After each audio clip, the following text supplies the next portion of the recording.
Muito bem. Bom, gente, vamos nós aí para mais uma aula de Direito Penal. Dando sequência aos crimes, nós estamos falando de crimes contra a pessoa, especificamente de crimes de periclitação da saúde e da vida. O último delito que nós vimos foi abandono de incapaz, e agora nós vamos para o delito previsto no artigo 134, de abandono ou exposição ao abandono de recém-nascido. Peço a vocês, mais uma vez, vou projetar aí, caso tenham qualquer questionamento, abram o áudio, fiquem aí à vontade para fazer qualquer questionamento, qualquer ponderação. Vamos lá.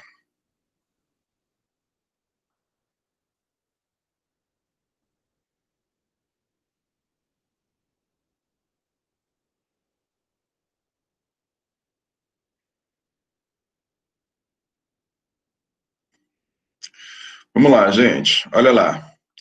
Esse delito também, esse é o nome do delito, né? Nós temos aí um nome comprido, um nome grande, né?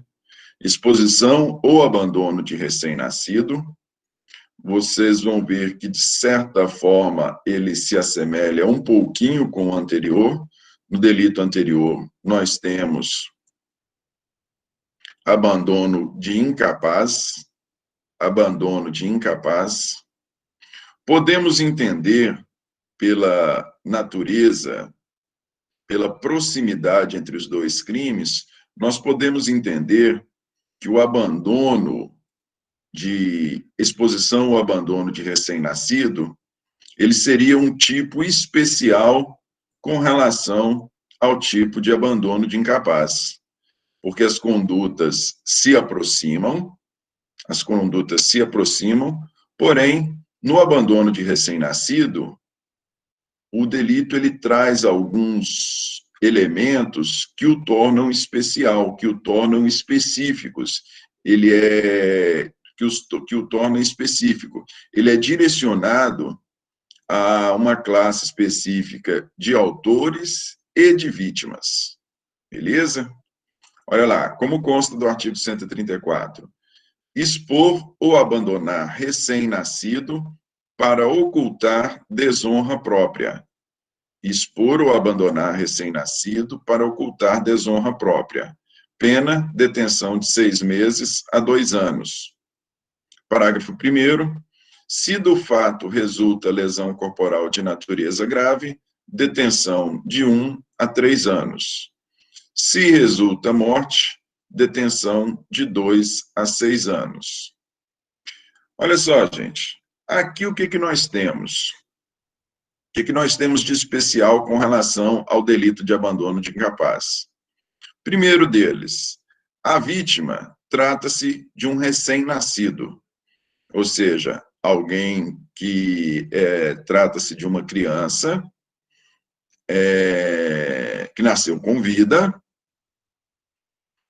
Então, nós temos uma vítima específica, não é qualquer pessoa que pode ser vítima deste delito. E nós temos também um autor especial, porque a exposição, esse delito do 134, ele é cometido por quem? Ele é cometido pela mãe.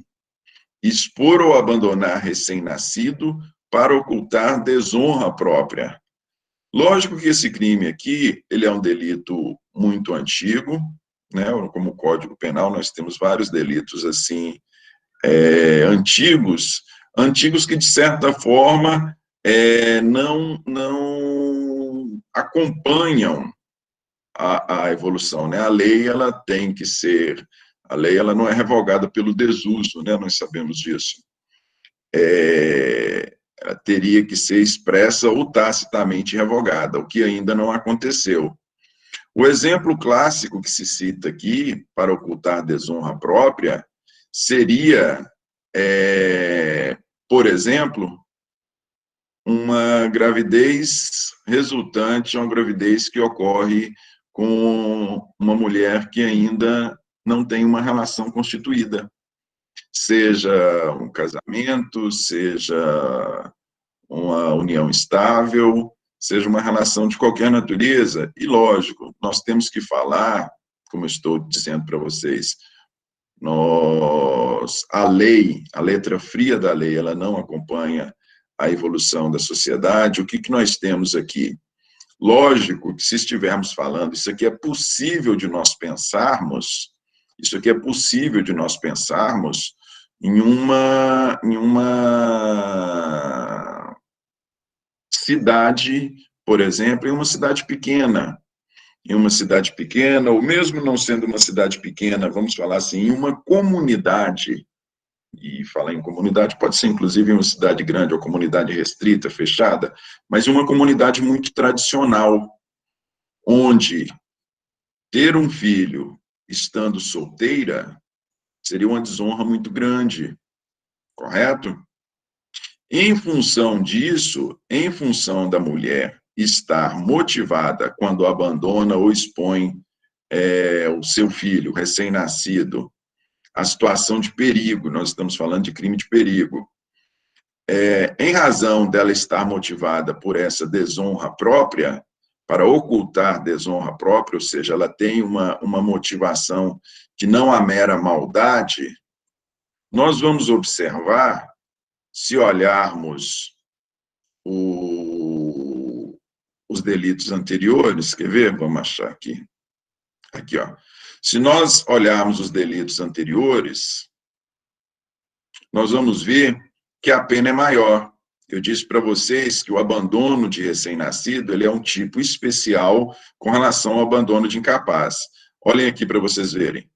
Pena, detenção de 6 meses a 3 anos, se for abandono de incapaz. Se for abandono de recém-nascido, pena, detenção de 6 meses a 2 anos. A pena, ela é menor. Por quê? Porque a mulher, nessa circunstância, ela tem um entendimento dela viciado, digamos assim, e eu não estou, ela tem a motivação dela viciada, não estou falando aqui de viciado no sentido de não compreensão da ilicitude do fato, e nem de incapacidade de se determinar de acordo com esse entendimento, não estou falando disso, eu estou falando dela ter a sua motivação viciada em função de morar, em função de conviver numa comunidade muito tradicional, onde, no exemplo dado para vocês, ter um filho solteira é uma desonra muito grande, é algo muito reprovável. Então, ela tem a sua motivação viciada, e em função disso, ela responde? Responde. Porém, sua pena é reduzida. Correto? É óbvio que se nós estivermos falando de aí não de uma comunidade, se estivermos falando não de uma comunidade tradicional, mas sim de um local onde os costumes são mais avançados, ou mesmo se já estivermos falando, de uma mulher super resolvida, super autônoma, que não se importa com isso, que tem outros filhos, que já teve outros filhos, inclusive fruto de outros relacionamentos, não podemos admitir que o seu entendimento, que a sua motivação estaria viciada, e dessa forma privilegiarmos ela com esse delito, não.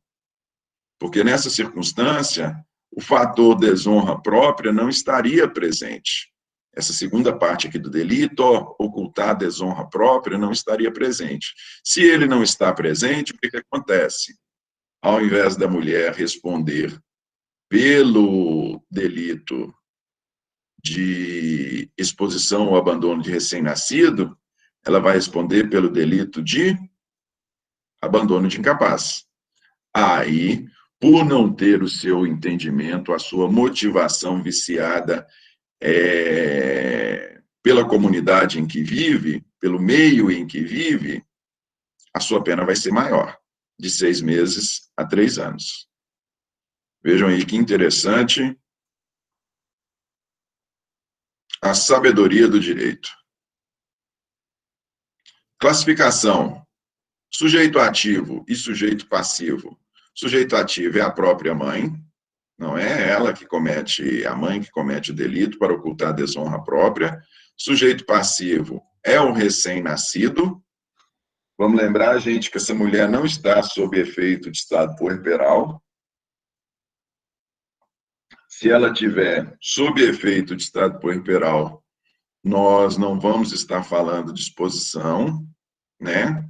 Nós podemos falar até mesmo em tentativa de infanticídio, se ela estiver sob efeito de estado puerperal e não tivermos a morte, se ela fizer com o propósito de matá-lo, né? Se abandona a exposição. Elemento subjetivo é o dolo, mas não só o dolo, é o dolo específico, porque vejam lá na exposição, como é que está no tipo, lá no caput. Expor ou abandonar recém-nascido para ocultar desonra própria. Nós temos um fim específico na conduta dolosa. Não temos a previsão na modalidade culposa, nós temos apenas a conduta dolosa, a conduta intencional, e mais do que isso, nós não estamos falando de dolo geral. Nós temos um fim específico, um dolo específico. Qual é este dolo específico? Para ocultar desonra própria. Ok?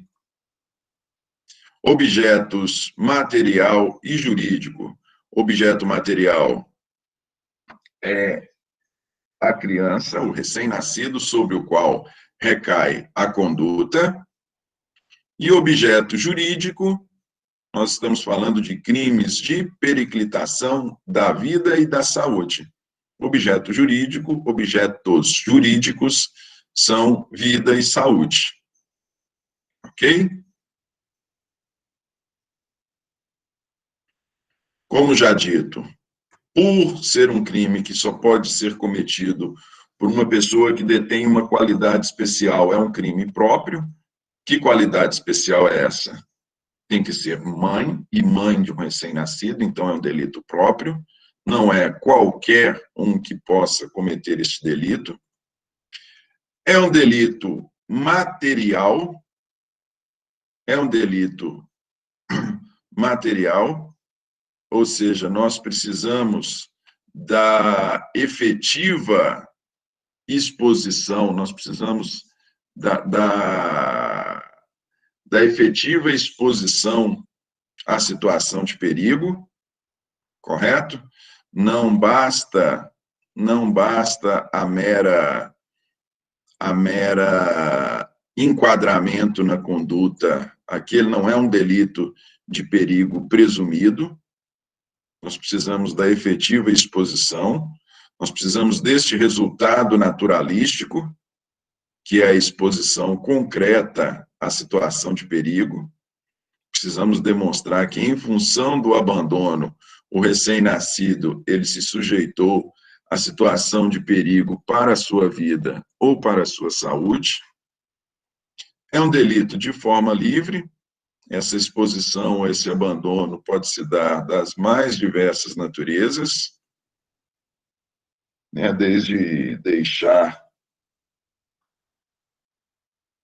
a criança sem os cuidados mínimos, o recém-nascido, de higiene, de alimentação,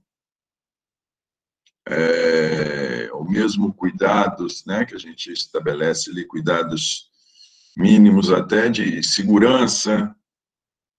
É um delito comissivo ou omissivo. Esse abandono essa exposição ou abandono pode ser desde, como já dito, você não alimentar uma criança, como até mesmo a colocar em situação de risco. Então, é um delito tanto comissivo, pode ser tanto por um ato ativo, quanto por um ato passivo, uma não realização. É um delito instantâneo, a conduta pode se dar, a sua consumação ela não se prolonga no tempo. Nós não temos aí uma conduta cuja consumação se prolonga no tempo, mais uma vez, sempre gosto de dizer, quando estamos falando disso, Não é, por exemplo, como o delito de extorsão mediante sequestro, em que durante todo o momento em que a pessoa fica sequestrada, o crime está sob execução. Os efeitos podem ser permanentes. Em razão da exposição ao abandono do recém-nascido, ele pode sofrer alguma sequela na sua saúde que não retorne. Porém, a conduta, ela não se estende no tempo. É um crime de perigo concreto, nós precisamos da efetiva demonstração de que, em função do abandono, o recém-nascido ele sofreu perigo para a sua saúde ou a sua vida. É um delito unissubjetivo, né? Quem o comete é a mãe. Óbvio que nós podemos pensar em concurso de pessoas, com, por exemplo, um partícipe, alguém que possa estar ali influenciando a mãe para que ela, de fato, abandone ou exponha o recém-nascido para que a sua honra não seja maculada. Pode sim haver concurso de pessoas, por mais que baste apenas uma, desde que essa uma seja a mãe, baste apenas uma para o cometimento. E nós temos aí a previsão de formas pré-terdolosas. Ou seja, temos dolo no antecedente e culpa no consequente. Quais são as formas pré-terdolosas? São as que estão previstas lá no parágrafo 1º. Parágrafo 1º, temos uma modalidade. Se do delito resulta lesão corporal de natureza grave, a detenção é de 1 a 3 anos. Parágrafo 2º, se resulta morte, detenção de 2 a 6 anos. Quero fazer 3 observações aqui para vocês. Primeiro, por que o delito é pré-terdoloso? A conduta aqui do caput, ela é dolosa. A mulher, com o propósito de ocultar a desonra própria, esposo abandonou seu recém-nascido. Ok? Essa aqui é dolosa. Agora, os resultados previstos no parágrafo 1º e parágrafo 2º, eles são cometidos a título de culpa. Ou seja, neste abandono ou exposição, a mulher foi negligente, a mãe, né, foi negligente, foi imprudente, e acabou que resultou em lesão corporal de natureza grave ou mesmo morte do recém-nascido. Esses 2 resultados aqui são a título de culpa. Por quê? Porque se os resultados tiverem sido dolosos, se a mulher, esposo, abandonou o seu recém-nascido com o propósito de causar lesão corporal de natureza grave, ela não vai responder por exposição ao abandono. Ela vai responder por crime de lesão corporal grave. Se ela abandonou ou expôs seu recém-nascido com o propósito de ocasionar-lhe a morte, ela não vai responder por exposição ou abandono de recém-nascido. Ela vai responder por homicídio, correto? E outra situação que eu quero, terceira observação que eu quero fazer aqui com vocês, é que olha para vocês verem que interessante. Como eu disse para vocês, em função da mulher, da mãe, ter por propósito ter aí, vamos falar de um português bem claro, ter ali buzinando na sua orelha a ideia de, olha, você tem que evitar essa desonra. Como ela tem ali o seu entendimento, de certa forma, viciado em função da sua educação, em função da comunidade em que ela vive, o seu delito é menos reprovável do que o mero abandono de incapaz. É provável? É provável, tanto é que é crime, tanto é que é penado. Só que ele é menos reprovável. E ele é menos reprovável não é só no caput, não. ele é menos reprovável também nas figuras pré-tendolosas. Olha lá, no abandono de incapaz, se resultar lesão corporal de natureza grave, a pena é de reclusão, não detenção, reclusão de 1 a 5 anos. E se resulta morte, reclusão de 4 a 12 anos.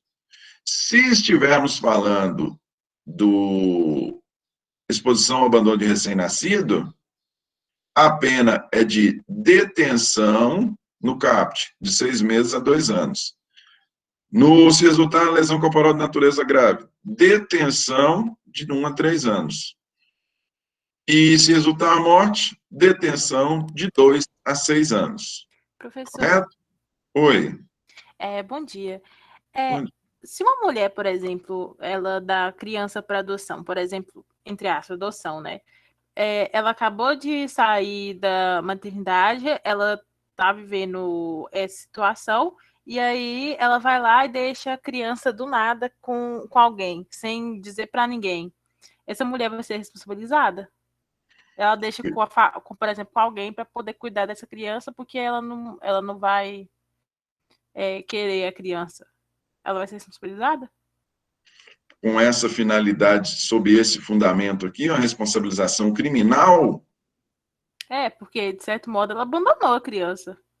Uhum, uhum. Olha, o que acontece? O delito, como eu acabei de dizer aqui, ele é um delito de, vamos lá, entre aqui na classificação dele, ele é um delito de perigo concreto.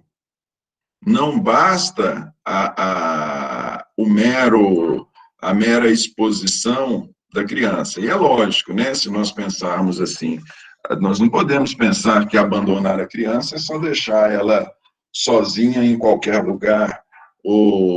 Não, ela pode muito bem estar sob os cuidados, mas sob os cuidados de quem não sabe fazer nada, e nem por isso ela não vai estar em situação de perigo. Só que esse perigo, em todos esses delitos de perigo concreto, nós temos que ver, nós temos que averiguar se a situação de perigo, se ela efetivamente ocorreu, correto? A mera circunstância, igual no exemplo dado aí, suponhamos que deixou lá para adoção num local específico próprio, ela só não fez os procedimentos nenhum. Ela não adotou nenhum dos procedimentos legais, ela simplesmente chegou e entregou a criança para adoção, como você colocou aqui no questionamento, sem os procedimentos legais. O que nós podemos ter numa situação dessa? Ou em qualquer outra situação em delito de perigo concreto? Nós temos que saber se, em razão desta conduta, a criança foi submetida a um perigo concreto, né? Eu não sei, sinceramente, eu não sei como... Acho que todos nós deveríamos saber, né? Até mesmo porque a gente tem ali criança em situação de, no mínimo, de vulnerabilidade sentimental, se é que isso existe. Eu não sei como funciona nesses locais de adoção, mas eu suponho que eles tenham estrutura para alimentação, tenham estruturas mínimas para cuidado de crianças. Uma consequência natural que eu visualizo para uma mãe nessa circunstância é ela perder a guarda da criança. Mas aí seria uma consequência de natureza não penal. Porque para a caracterização do delito aqui, esse é um delito de perigo concreto. A criança tem que efetivamente ser sujeita a uma situação de perigo, recém-nascido. Eu visualizo como tranquilo a perda da guarda. Ela, ao ter se portado dessa maneira, ela deu uma demonstração clara de que ela não tem condições de criar seu próprio filho, não tem condições de criar uma criança, então ela retira, ela perde não só a guarda, né, gente? Não é só a guarda que fala, não. É que a gente que sai da área do direito civil ela não perde, não é só a guarda, não, mas ela perde esse vínculo com a criança de forma que ela não vai mais poder exercer o papel de mãe. Ah, sim, é porque eu vi um caso de uma moça que ela estava vendo uma situação não muito boa, ela já tinha 4 filhos, e aí a vizinha dela estava com problema de álcool, essas coisas. E aí deixou a criança dela com essa moça, que já tinha 4 filhos, que já estava numa situação de vida já complicada. E aí essa criança, ela, tipo assim, ela passou por uns maus bocados, né? E aí já queriam tirar a guarda tanto da pessoa que adotou de uma forma assim, não legal, quanto a pessoa que já estava com a mãe que era que tinha um problema com álcool e drogas em geral. Pois é, Aí é isso que eu fiquei preocupada com esse negócio, a questão se poderia ser responsabilizado ou não. Pois é isso que eu estou te falando aí. Numa Isso eu entendi agora. Numa situação dessa, a gente tem que ver se de fato foi exposto a perigo. E é uma situação muito interessante essa que você colocou, porque, na verdade, eu digo que direito é lógica e bom senso, né, gente? Isso é um ditado que eu aprendi com o meu professor na faculdade: direito é lógica e bom senso. Se você tem uma mãe que é usuária de droga, tem problema com o alcoolismo, e ela, tendo a criança, ela tem um momento de sanidade em que ela entrega essa criança, ainda que para outra pessoa, né? A menos que seja muito claro a situação de perigo, a gente tem que entender que quase que a situação, a postura dela é louvável. Louvável no sentido, não louvável no sentido de que ela gerou uma criança e ela não vai cuidar dessa criança, ok. Mas ela tem um reconhecimento de que ela não tem a menor condição, ela abre mão da guarda, né? Ela vai cortar o vínculo com a criança, mas de repente pensar em responsabilizá-la penalmente, já que ela teve essa postura de entregar a criança para outra pessoa, ao invés de simplesmente pegar a criança e deixar lá na boca, onde ela foi buscar droga, ou então deixar a criança na rua, né? São situações distintas. Então, de repente, a perda da guarda já é uma punição suficiente para isso. Alguém ia falar outra coisa aí? Viu? Por nada. Professor, eu ia falar sobre uma dúvida que eu sempre tenho em relação à matéria. Assim, nesse caso, você falou do participio, né? Aquela pessoa que instiga a pessoa a expor a criança a algum perigo, né? Eu sempre fico em dúvida a respeito de como, na penalização, essa pessoa vai responder pelo crime de exposição ao abandono de recém-nascido também, da mesma forma que a mãe vai responder? Vai responder da mesma forma. Vai responder pelo mesmo delito. É interessante que, por mais que ele ou ela não seja mãe, nós temos uma previsão lá no Código Penal que as pessoas têm que responder pelo mesmo delito quando participam do crime. Respondem por o mesmo delito. Só que com a pena abrandada, lógico, né? Uma coisa é você estimular a pessoa. Outra coisa diferente é uma coisa é você estimular a pessoa. Outra coisa é você efetivamente cometer conduta, né? Mas responde pelo mesmo delito. O partícipe, ele responde pelo mesmo delito. Aqui, ó. Está lá no artigo 30. Está lá no artigo 30. Não se comunicam as circunstâncias e condições de caráter pessoal, salvo quando elementares do crime. Quais são as condições de caráter pessoal? São aquelas que dizem respeito a apenas o autor, artigo 30. Nós temos uma condição de caráter especial para o crime de abandono de recém-nascido. Qual é essa condição? Tem que ser mãe e tem que ser para ocultar a desonra própria. Essa condição deveria se comunicar? Não, não deveria. Porém, tratam-se de elementares do crime. Essas condições, elas estão descritas na própria conduta. Em função disso,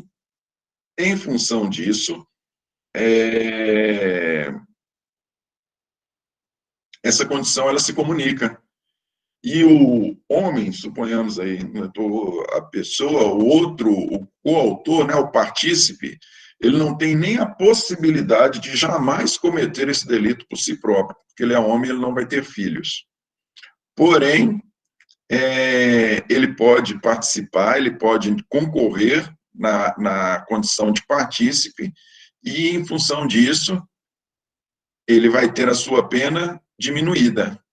Nós temos um norte, olha lá, no artigo 29, no parágrafo 1º do Código Penal, nós temos um norte, tá assim, ó, se a participação for de menor importância, a pena pode ser diminuída de 1/6 a 1/3. Nós temos um norte de diminuição. Fato é, óbvio que o partícipe não responde como o autor, ele responde pelo mesmo crime, porém ele não responde na mesma pena. Vamos lá. Algum outro questionamento aí, gente? Sigamos?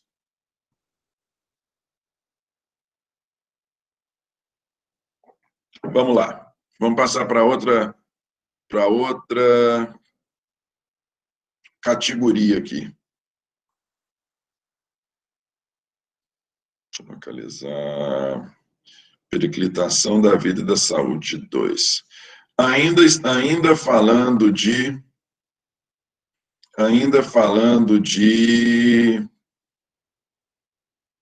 crime de periclitação da vida e da saúde, viu, gente?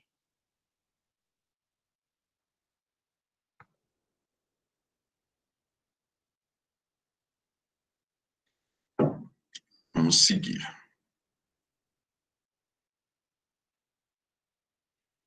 Gente, o próximo delito é um delito que a gente vê com muita incidência. É interessante, né? O delito de abandono de incapaz, a gente vê com muita incidência. O delito já de abandono de recém-nascido já não é com tanta incidência. Os delitos próprios, na verdade, exatamente em função de serem próprios, de exigirem uma qualidade especial do autor, eles têm uma menor incidência do que os delitos comuns, né? Aqueles que não exigem essa qualidade. O delito de omissão de socorro é um delito comum, então nós também vemos ele com muita incidência. Omissão de socorro, artigo 135. Deixar de prestar assistência, quando possível fazê-lo sem risco pessoal, a criança abandonada ou extraviada, ou a pessoa inválida ou ferida, ao desamparo ou em grave e iminente perigo, ou não pedir, nestes casos, o socorro da autoridade pública. Pena detenção de 1 a 6 meses. Parágrafo único, a pena é aumentada de metade se da omissão resulta lesão corporal de natureza grave e triplicada se resulta morte. Artigo 135, deixar de prestar assistência, quando possível fazê-lo sem risco pessoal, a criança abandonada ou extraviada, ou a pessoa inválida ou ferida, ao desamparo ou em grave e iminente perigo, ou não pedir, nestes casos, socorro à autoridade pública. Socorro da autoridade pública. Pena detenção de 1 a 6 meses ou multa. Parágrafo único, se aumentada da metade se resultar lesão corporal de natureza grave e triplicada se resultar morte. Olha só, gente. Nós temos aqui no delito de omissão de socorro um tipo clássico de crime, já está até no nome, omissivo. Aqui, O que se responsabiliza é exatamente a não ação, a circunstância do autor não realizar a conduta determinada por lei. E que conduta é essa? É a prestação de assistência. Agora, não é a prestação de assistência irrestrita, não é a prestação de assistência incondicional. Nós temos uma condição para que este crime, para que você possa responder pelo delito, para que qualquer um possa responder pelo delito. Qual condição é essa?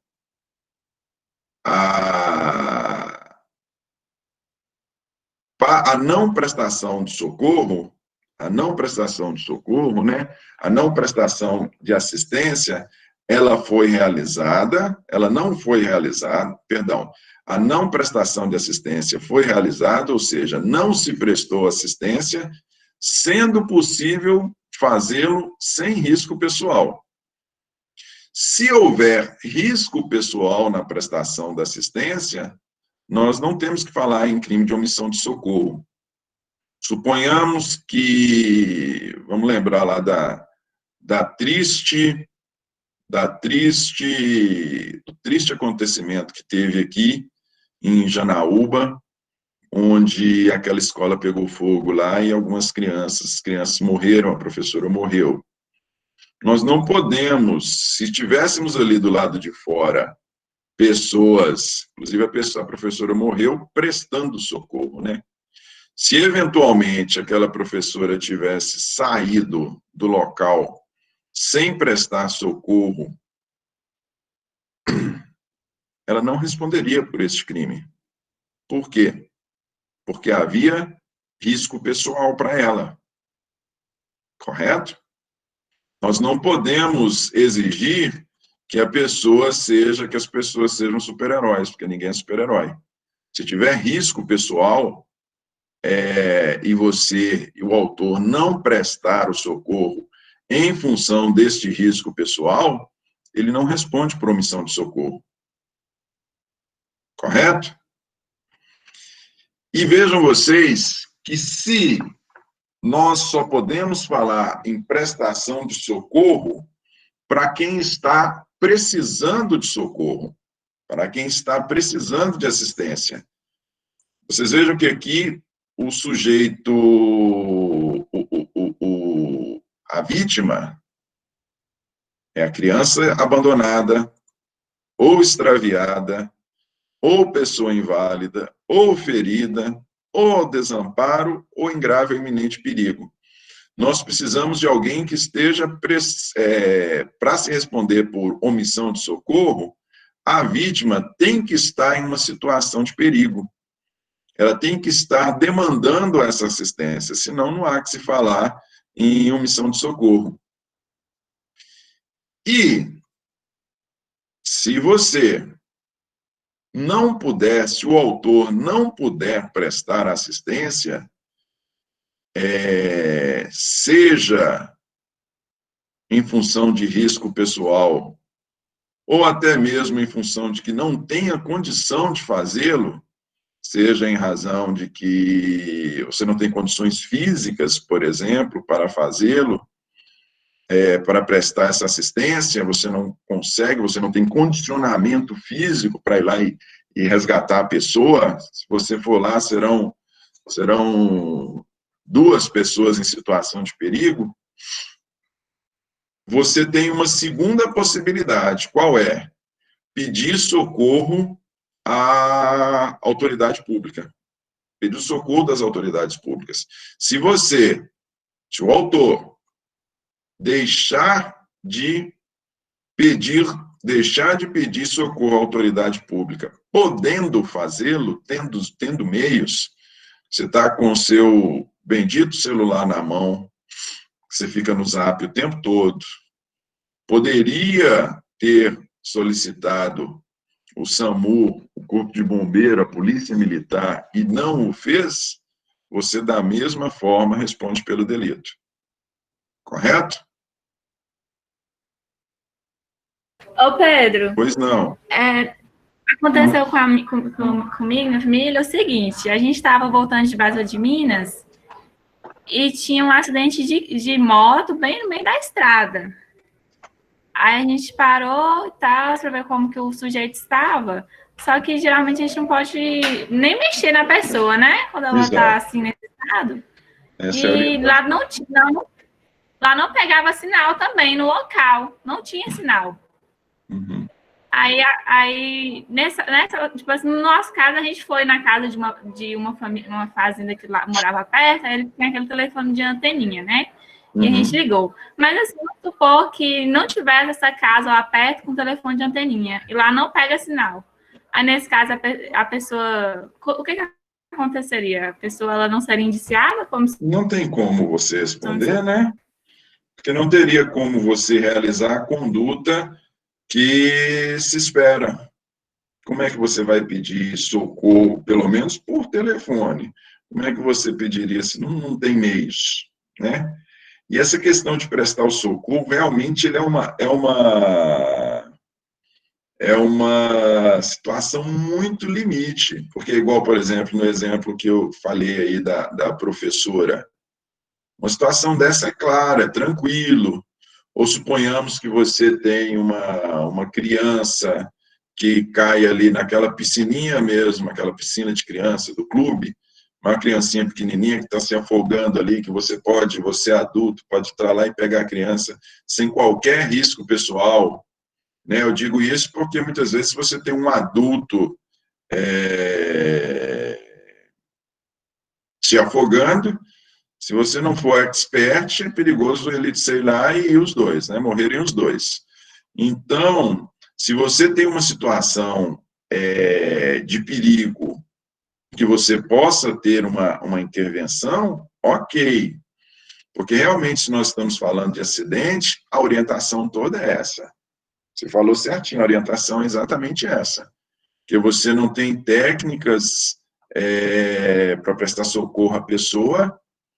Se vacilar, você vai matá-la.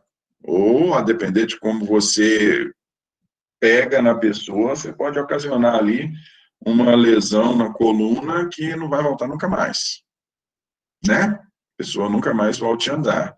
Então, tem que ser possível você fazer a conduta esperada. Se não for possível você fazer a conduta, por impossibilidade mesmo, não tem como te responsabilizar, não. A gente fica, assim, numa situação terrível. Eu já passei por uma experiência dessa e não é boa. Eu estava voltando de BH. Estava voltando de BH com minha família e na altura de Joaquim Felício ali, quem não viu, não faça questão nenhuma de ver.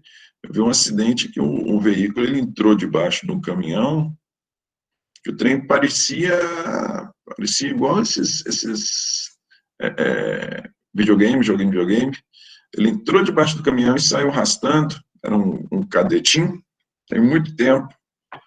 Mas na hora, o motorista morreu na hora, o filho menor deles, que estava no carro, o motorista morreu na hora, a esposa morreu logo na sequência. Minha esposa estava com hemorragia interna, que ela não tinha nenhuma lesão externa, mas estava o tempo todo pedindo água. Tinha um filho no banco de trás, que o carro juntou, que do joelho para baixo acabou a perna do menino, e o menino estava o tempo, eu e minha esposa, o menino estava o tempo todo, cadê meu irmão? E cadê o irmão do menino? Eu falei, esse menino deve estar doido. Ele falei, aí, que irmão. Aí na hora que eu dei, porque minha esposa estava segurando assim na estrutura do carro, esticando o braço, ela estava em cima do motorista, o motorista estava a um palmo dela, aberto. O cara estava aberto, ele morreu na hora. Aquela barra do carro ali entrou nele, ele abriu, ele morreu na hora. Ela estava segurando no teto do carro, assim, esticando a mão para pegar a mão do menino que estava lá, sem joelho para baixo. Na hora que eu dei a volta no carro para ir lá conversar com a mãe, ó, o filho menor estava lá no meio do asfalto. Estava no meio, não, estava na lateral, estava no acostamento. Ele tinha estourado o vidro e voou. Mas em situação de acidente, o que a gente pode fazer? Não tem, né? Não tem. É o que é possível. É o que é possível se fazer. Vamos lá. Sujeito... Cadê? Aqui. Sujeito ativo. Sujeito ativo... Qualquer. Sujeito ativo é aquele que está... É aquele que pode ser qualquer pessoa, né? Aquele que está em condição de prestar assistência. O sujeito passivo é aquele que está demandando essa assistência, demandando socorro, precisando de socorro. O elemento subjetivo é o dolo, não existe a previsão do crime na modalidade culposa. Objeto material é a pessoa que está demandando socorro, é a pessoa que está demandando assistência. E o objeto jurídico, mais uma vez, nós estamos falando de crimes de periclitação, crimes de perigo para a vida e a saúde. Periclitação da vida e da saúde. Então, os objetos jurídicos aqui são vida e saúde. Crime comum pode ser cometido por qualquer pessoa, não exige nenhuma qualidade especial, como no delito anterior que nós vimos. É um crime material, ou seja, não basta a mera incidência, não basta a mera incidência na conduta prevista aqui, nós precisamos de um resultado. Que resultado é este? É a exposição à situação de perigo. É um crime de forma livre. Essa omissão pode se dar das mais diversas naturezas, né? Nós falamos aí da pessoa que esteja em um local de incêndio, a pessoa que esteja afogando, enfim, das mais diversas naturezas. Omissivo clássico, ele é omissivo na sua conduta, né? O crime é deixar de prestar assistência. Instantâneo, basta a omissão, ela não se estende, ela pode se estender por minutos, né? Ponhamos que a pessoa esteja ali afogando-se, uma criança, numa situação em que não tem risco pessoal nenhum para você, nós vamos ter ali, pode se estender por minutos, essa omissão. Ainda que, mesmo conduzindo à morte, ela se estenda por alguns minutos, mas teremos efeitos permanentes, mas a conduta, ela se dá, a execução não se estende. Perigo concreto, mais uma vez, não basta a mera inclusão, não basta a mera incidência no tipo, nós temos que demonstrar que, em função dessa não prestação de assistência, a vítima foi submetida a uma situação de perigo. Unissubjetivo pode ser cometido por apenas uma pessoa e... Aqui está errado, gente. Aqui está preterdosola. É preterdolosa. Nós temos a figura preterdolosa, dolo no antecedente, dolo na omissão, culpa na consequente. Qual é a consequente? Lesão corporal de natureza grave e morte. Dolo no antecedente, culpa no consequente. Vocês vejam, gente, que todos esses delitos, onde eles trazem como o resultado lesão corporal de natureza grave, trazem uma modalidade com pena aumentada, ou mesmo forma qualificada com pena autônoma, vocês vejam que aqui é pena aumentada. Mas nós temos delitos como o que a gente acabou de ver, em que o resultado lesão corporal de natureza grave e o resultado morte tem pena autônoma. Nestes casos, é bom observar que sempre se fala em lesão corporal de natureza grave. Ou seja, Se em razão da omissão de socorro resultar lesão corporal de natureza leve, a pessoa responde apenas pela omissão de socorro. Correto? Assim também nos outros delitos. Só vai ter o aumento de pena, só vai ter esse aumento de pena se resultar lesão corporal de natureza grave. E óbvio, é sempre bom dizer, quando nós estudamos o artigo 129, nós sabemos que está prevista lá apenas, com o nome jurídico, lesão corporal de natureza grave. Parágrafo 1º. Porém, o parágrafo 2º do 129, ele traz outras situações que são consideradas lesões corporais de natureza gravíssima. Esse conceito, lesão corporal de natureza gravíssima, já disse e repito, ele é um conceito doutrinário, ele é um conceito jurisprudencial. Legalmente, não existe lesão corporal de natureza gravíssima.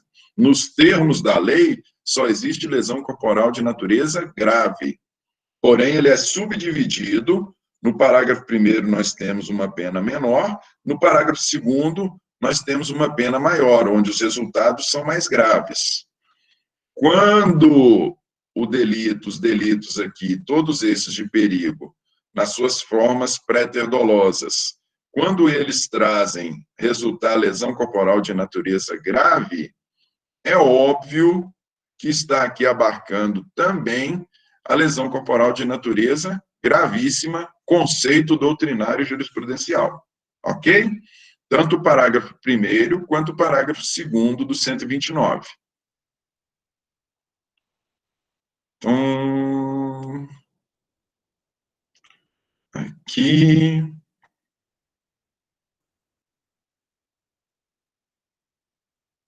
Assim. Vamos lá.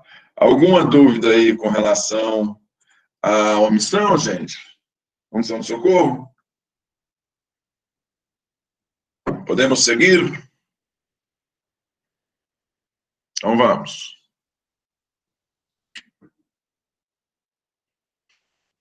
Isso aqui é um delito relativamente novo, gente. Isso aqui é um delito relativamente novo.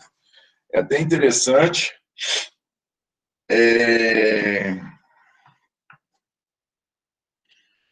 A mera circunstância, toda vez que vocês veem um termo de lei, a mera circunstância de ter isso aqui, ó, letra A, B, C, D, já é indicativo que não se trata de tipo de crime da redação original do Código.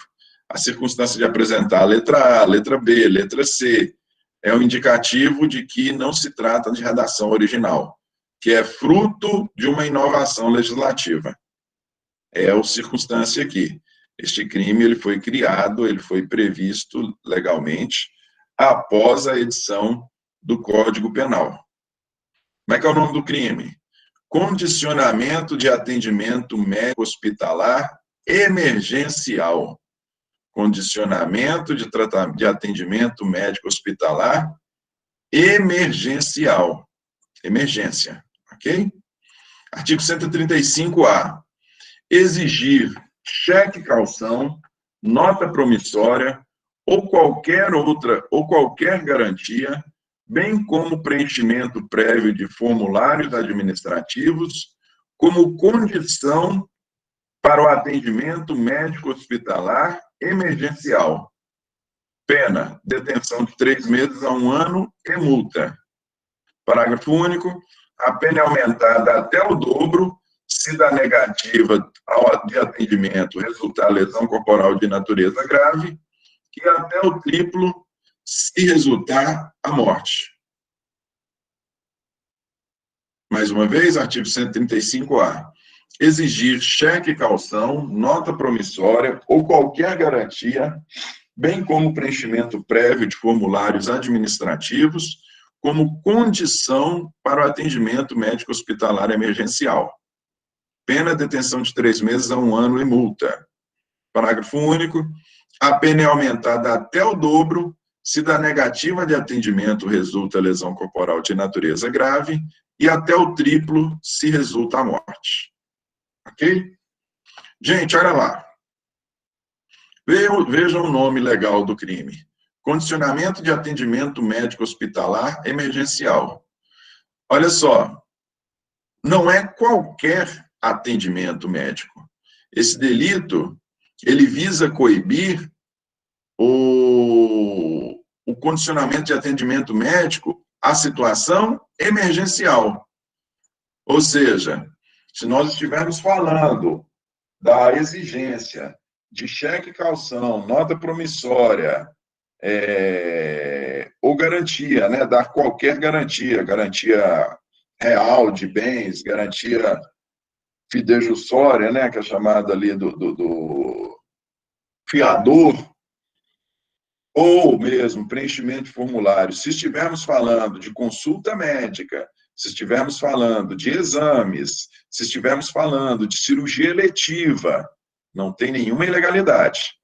A ilegalidade aqui está na exigência destas garantias, cheque calção, nota promissória, ou desta burocracia, preenchimento prévio de formulários administrativos.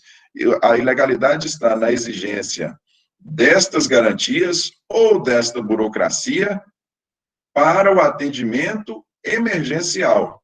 Você está uma pessoa que a pessoa se encontra em situação de perigo, nós estamos falando de crime de perigo, situação de perigo de vida ou saúde, em função de um acidente ou de uma doença de qualquer natureza, de um ataque súbito de qualquer natureza, e é negado o atendimento, ou é retardado o atendimento,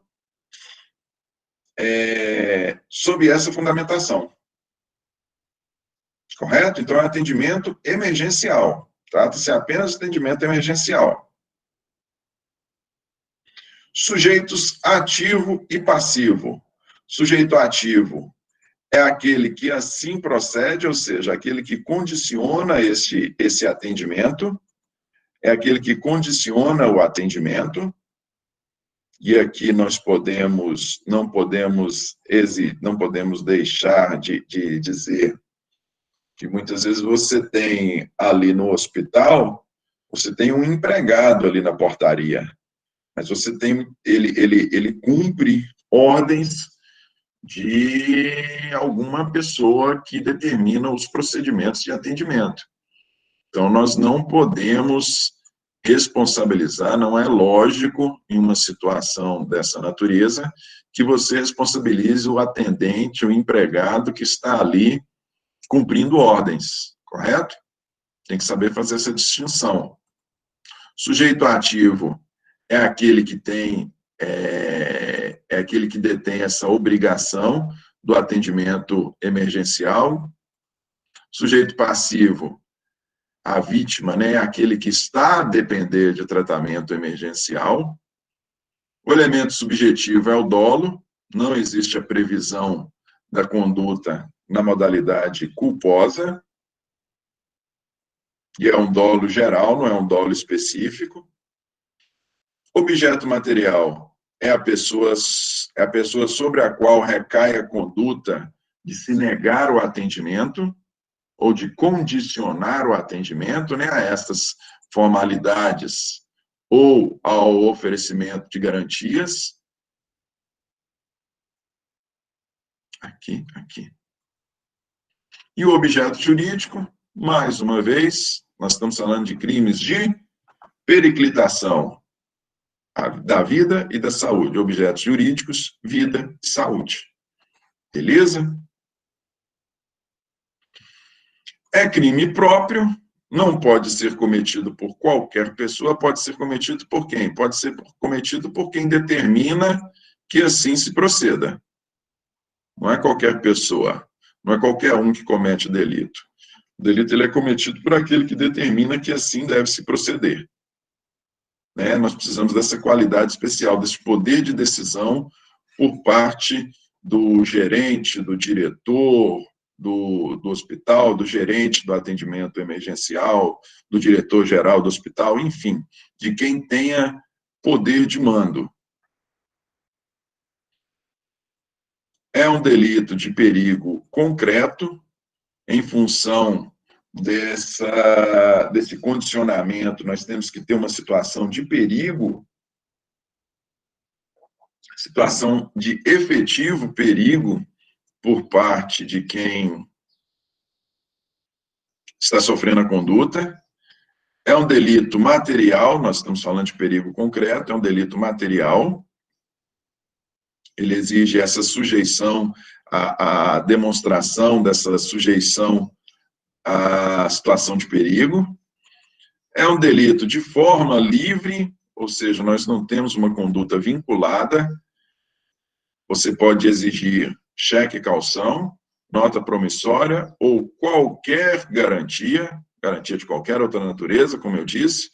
Pode exigir penhora de um veículo, você pode exigir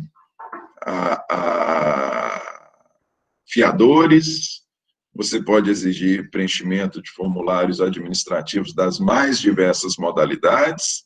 Então, não se trata de um delito vinculado, é um delito de forma livre.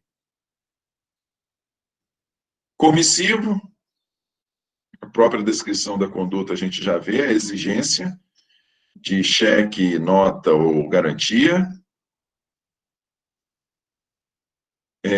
Instantâneo, como todo delito de periclitação da vida e da saúde, ele pode ter efeitos permanentes, porém o delito ele é instantâneo.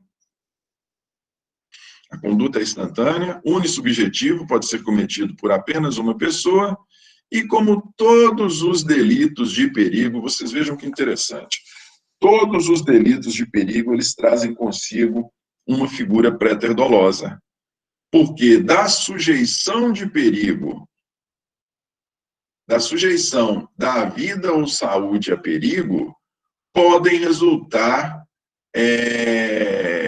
danos efetivos à saúde e à vida. Os crimes são de perigo, não é? Basta a mera sujeição de perigo em uma situação perigo abstrato, como vimos em alguns crimes, em outro perigo concreto. Mas basta o perigo, basta a sujeição de perigo.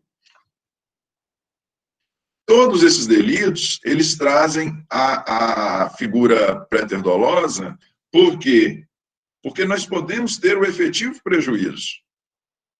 O mero perigo basta para a configuração do crime, mas em decorrência deste perigo, nós podemos ter o efetivo prejuízo. Quais são os efetivos prejuízos? O efetivo prejuízo ele se dá quando resulta em lesão corporal de natureza grave ou quando resulta morte. Mais uma vez, figura préter-dolosa, tanto a lesão corporal de natureza grave quanto a morte tem que ser cometidos a título de culpa. Se for a título de dolo, não se trata de condicionamento de atendimento médico hospitalar de emergencial. Se a lesão corporal for cometida a título de dolo, nós vamos estar diante de crime de lesão corporal de natureza grave. Se a morte também resultou de dolo, ou seja, eu não atendi ou eu retardei o atendimento com o propósito de que a pessoa morresse e ela efetivamente veio a morrer, se trata de crime de homicídio. Beleza? Algum questionamento a respeito desse delito aí, gente?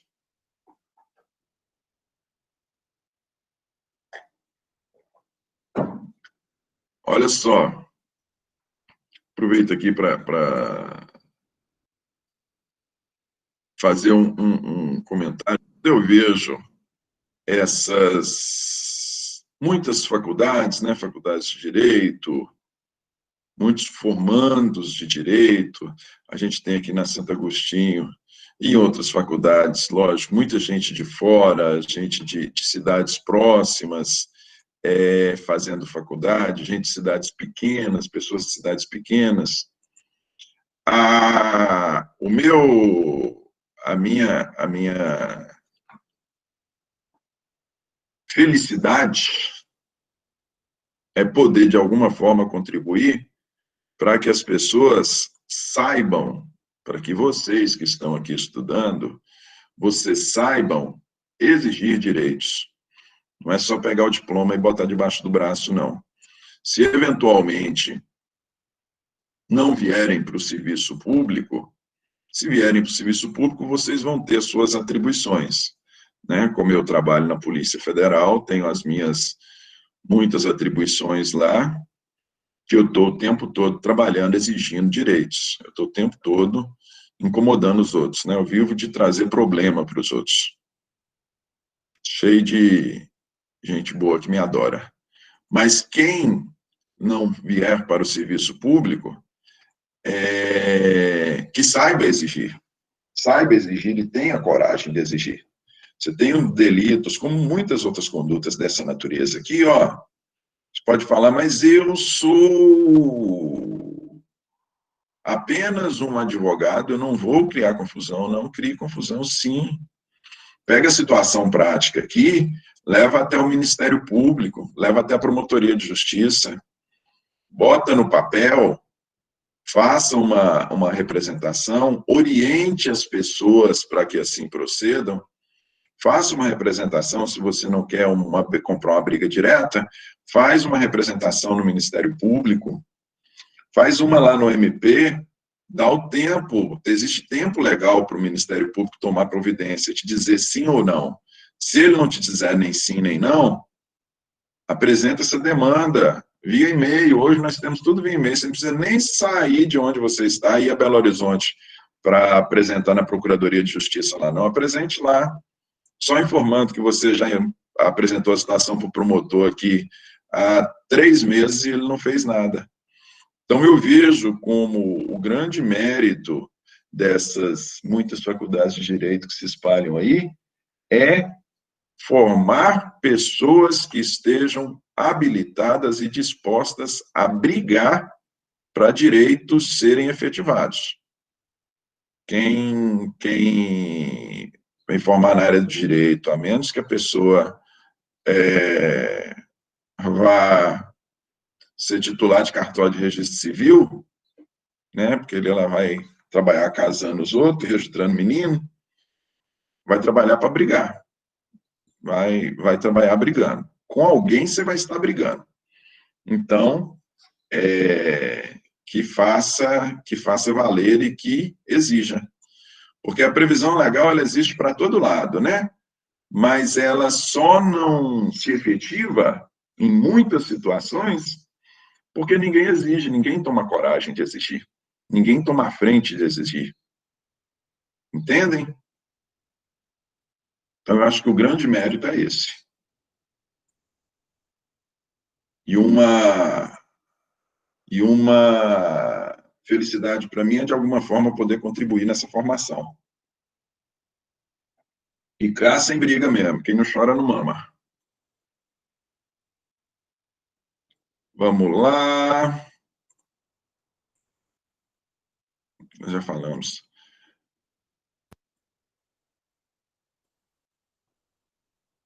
Aqui.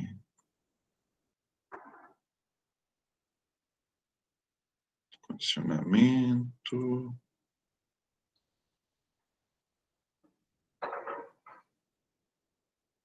Gente, vocês se importam se nós deixarmos para a próxima aula a conclusão desses crimes? É 10h53, falta... Falta aqui, está aqui. Maus tratos, que é o último crime, e rixa. Faltam 2 delitos. Podemos? Então está tranquilo. Vamos fazer dessa forma. Na próxima aula nós damos sequência. Aí nós vamos mudar um pouquinho de categoria, nós vamos para crimes contra a honra. Vocês vão ver que crimes contra a honra é bastante interessante. Esses delitos, por vezes, eles se aproximam e, às vezes, torna desinteressante, ou mesmo estudo Porque, infelizmente, não existe outra forma de se estudar crime. É desse jeitinho mesmo. Você tem que olhar a conduta, dissecar a conduta, saber se é doloso, saber se é culposo, preter doloso. Então, assim, às vezes pode ser cansativo, mas não existe outra forma de se estudar. Nós vamos mudar de categoria, vamos deixar crime de periclitação e vamos passar para crimes contra a honra. Beleza? Boa semana para vocês. Um ótimo dia para vocês também. Até mais, viu, gente? Disponha. Eu que agradeço.